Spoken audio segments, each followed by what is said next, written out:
Kisah transformasi Velfire ANH20 dari wajah lama ke gaya baharu hasil tangan sendiri.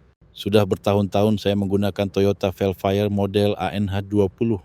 Kereta ni memang sangat selesa dan walaupun usianya dah lanjut, enjinnya masih sedap. Bawa highway pun tenang. Tapi macam biasa bila kereta dah masuk kategori model lama, nilai pasaran pun makin jatuh. Kalau nak dijual sekarang, harga memang rendah, tak berbaloi langsung. Jadi saya pun mula berfikir, daripada jual murah dan rugi, lebih baik saya upgrade kereta ni supaya nampak baru, segar dan lebih bergaya.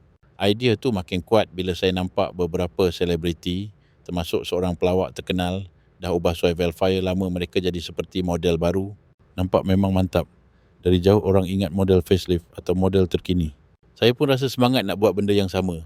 Jadi saya mulalah survey beberapa kedai aksesori kereta. Destinasi pertama saya, Pandan Indah.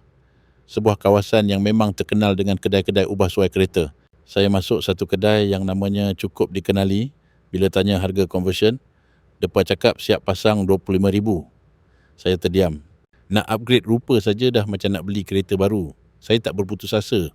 Saya pergi pula ke Batu Caves, tengok-tengok ada juga beberapa kedai buat conversion. Tapi harga pun lebih kurang, masih cecah 20,000 ke atas. Memang cantik hasil kerja mereka tapi bagi saya terlalu mahal.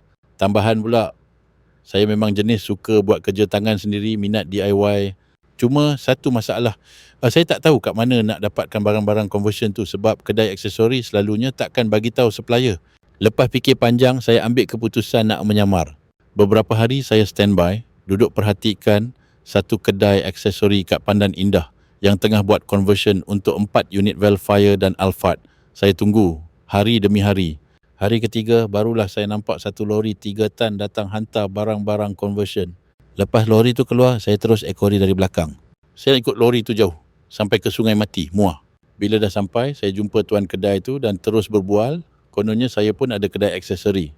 Saya buat gaya macam taukir kedai besar siap datang naik Range Rover supaya nampak meyakinkan. Alhamdulillah, menjadi.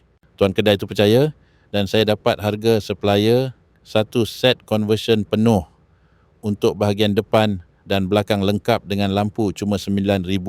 Jauh beza dengan harga kedai siap pasang tadi yang mencecah 25,000. Saya terus beli dan bawa balik.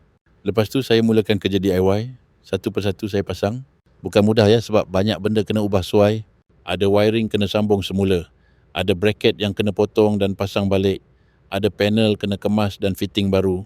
Tapi saya buat perlahan-lahan. Bila kita buat sendiri, kita lebih faham struktur kereta kita dan kalau ada masalah nanti pun senang kita uruskan. Akhirnya setelah beberapa hari kerja keras,